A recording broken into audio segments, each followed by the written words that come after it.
Hi, everyone, and welcome to the session, Elevating and Connecting Insights from Media to Shelf. I'm Quirk's News and Content Editor, Marlene Ramirez, and before we get started, let's quickly go over the ways you can participate in today's discussion. You can use the chat tab to interact with other attendees during the session, and you can use the Q&A tab to submit questions for the presenters during the session. Our session is presented to you by Mondelēz International. Enjoy the presentation. Good morning, everyone. I'm Cristina Marinucci, and I'm thrilled to be here with you today. I'm excited to share a powerful shift that we see happening in how we connect media signals with purchase behavior. Our goal today is to elevate how we think about insights, not as isolated data points, but as actionable systems that drive conversion. Hopefully, you're familiar with many of our iconic brands here at Mondelēz, from Oreo to Velveeta, Chips Ahoy, Ritz. We have something for everyone. Wanted to start with a stat that may be surprising. 80% of snack buyers are influenced by digital content, yet fewer than 20% of brands can directly connect media exposure to in-store or online purchase. Let's just let that sink in for a minute. I think as marketers and insights leaders, we're investing billions in media content and engagement. But in most cases, we can't confidently prove whether it's changed someone's actual shopping behavior. It's like launching arrows in the dark and hoping you hit the target. This stat really sets the stage for our discussion today. There's a massive media investment happening, but commercial connection is often unclear. We're good at storytelling, but weak on closing that loop. So today we'll focus in on how to build that bridge. So quick question for you all. How many of you feel truly confident that your company can trace a digital impression all the way to a physical or online sale?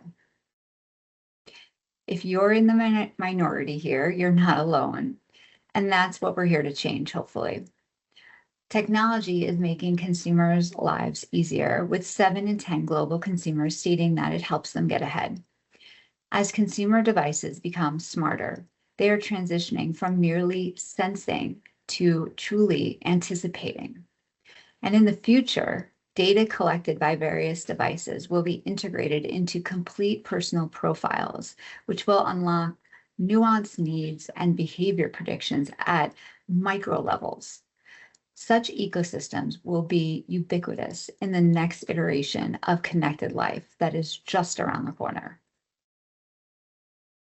We often assume a more linear funnel, but reality looks a bit more like this, a bit more messy, fragmented, circular, certainly unpredictable. Today's shopper journey looks less like a funnel and more like a game of pinball, as you can see. That omni-channel behavior is just standard behavior now. One day a consumer might discover a new product through a TikTok creator, and the next they search it on Amazon, then compare prices on Target, but ultimately buy it in their local Walmart store. That path is chaotic and it's highly personable, varying from demographic and moment. As one strategist said, consumers aren't walking through funnels, they're carving their own trails. And our job is to illuminate that trail and influence it. But how do we do that, right? Well, with data, of course, and retail media is playing a growing role in directing those journeys. So again, what connects this fragmented, circular, and unpredictable reality our consumers experience?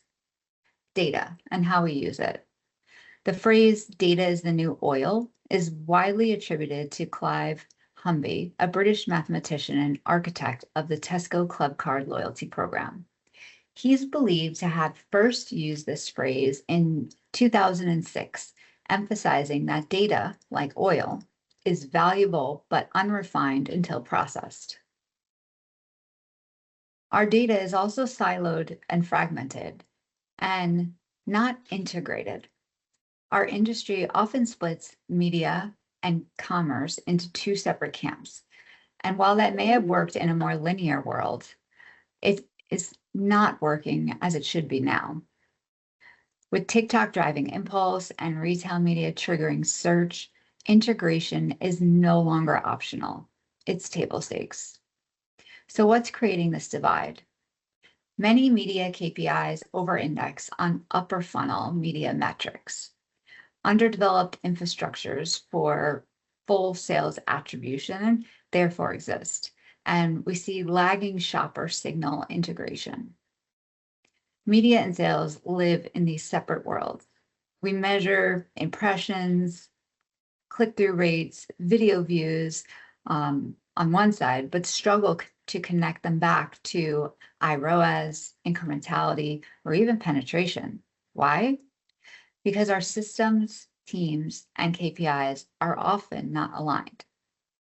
Imagine trying to coach a football team where the offense and the defense don't share a playbook. That's how most marketing and commercial teams are operating today. Think about your own organization. Are your media and shopper teams using the same scorecard, or do they operate in parallel, each claiming their own success, but not necessarily creating that synergy? So how do we bridge that gap? One way is through precision exposure. Precision media isn't about blasting audiences. It's about matching context, timing, and intent. Retail media is turning into the new shopper marketing battleground because it's close, so close to conversion. And the good news is we've never had more powerful tools for precision targeting as we do now with these retail media platforms like Amazon, Instacart, Walmart Connect. They all allow us to hit consumers at that exact moment when they're deciding what to buy. This isn't just advertising, it's contextual commerce. It's TikTok videos that are instantly shoppable, Pinterest pins that lead straight to SKUs. We're embedding the shelf into that scroll. Think of it like placing a product on the consumer's path right as they reach for their wallet. But mapping consumer behavior across channels is difficult, as we know, although crucial for understanding the complete customer journey, and it requires aligning data partnerships, not just systems. All of this is enabled by mapping behavior or stitching together those digital consumer breadcrumbs across channels. That means aligning data partnerships, not just systems. We need one view of the consumer before, during, and after the impression. It isn't about just measuring the exposure. We need to map those next moves. Did they engage? Did they add it to cart? Did they end up visiting a store? We do this through loyalty data, geo-testing, and e-commerce click streams. It's about connecting those media signals to behavioral footprints. The challenge is in identity resolution, knowing that that person who saw your ad is the same person who made the purchase. This is where smart partnerships, clean rooms, and persistent IDs come into play. Our job in behavior mapping is to follow those digital breadcrumbs all the way to the register. Retail media can certainly prove itself, but only if we elevate what we measure. It's not just about return. It's about repeat, brand and category growth, and shopper penetration, as well as others. We really need to upgrade the scorecard and think about other ways to measure value. Brands can execute closed loop measurement to trace the journey from that initial ad or impression all the way to conversion, which elevates ad performance and then calculate actual return on ad spend. Retail media networks can match shopper and user data between retailers and off-platform touchpoints at that user level within data clean rooms. This enables the analysis of the overlap between ad impressions and conversions, allowing for the reconstruction of a complete shopper journey to inform attribution models. Let's take an example. Imagine a sports drink brand that is targeting John, a Walmart shopper who uses TikTok and watches Roku TV. John's Walmart shopping data indicates his interest in sports drinks, which prompts this sports drink brand to target him with ads, potentially sending him a TikTok ad to drive awareness of this brand. And that ad also shows up on Roku while John is watching his favorite basketball team play.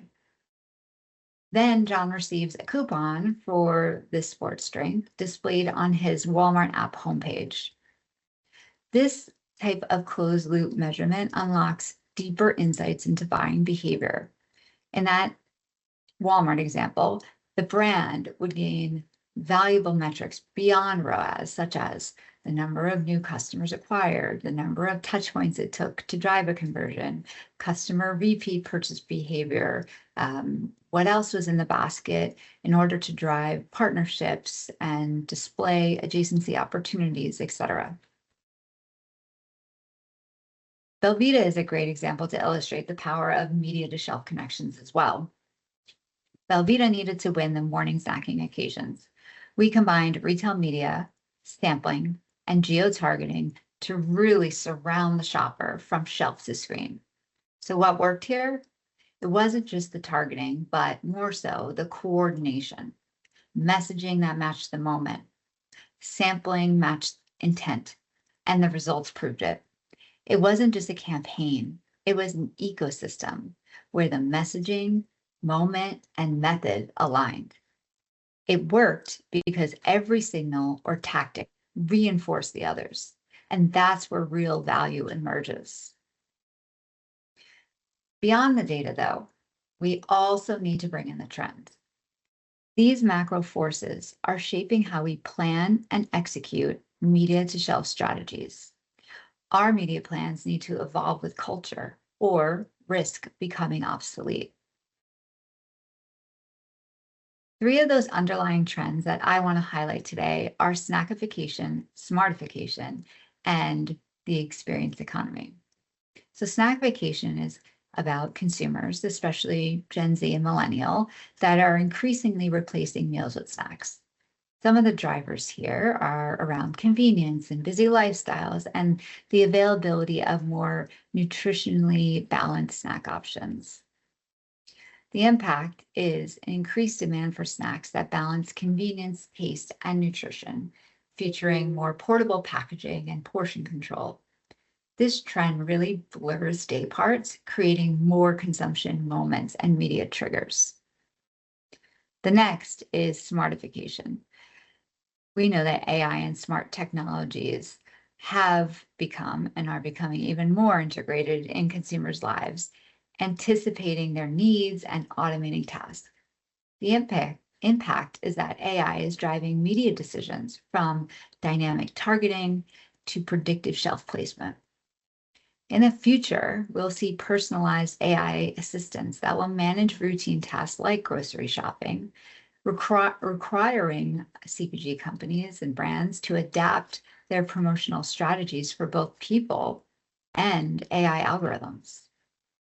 And the last trend I wanted to surface was this experience economy, where consumers are prioritizing experiences over material possessions, seeking more memorable events and interactions.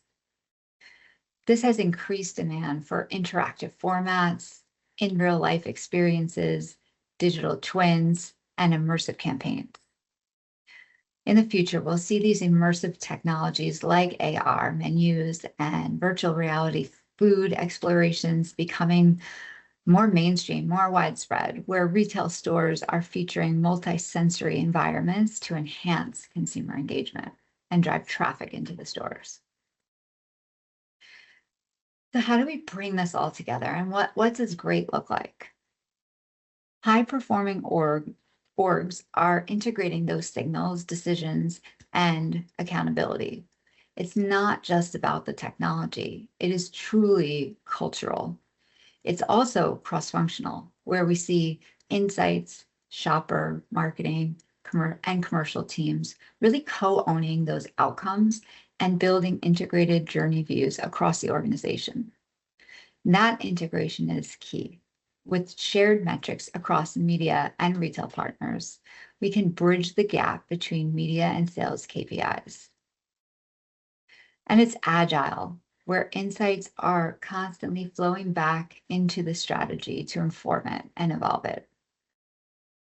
Amazon said, we don't launch campaigns anymore. We build systems. And those systems must be designed to drive purchase. I think we can all agree that we have more than enough data, but we're not always using it to its full potential.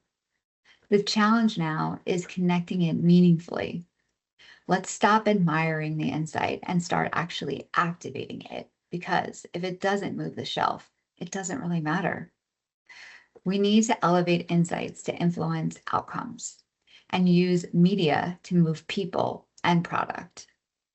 We need to build systems, not just campaigns. Remember, it all needs to start with the consumer, because whoever is closest to the consumer wins. In closing, let's align our teams, tools, and truths, and build marketing systems that lead to growth, not just impressions. Thank you for your time today.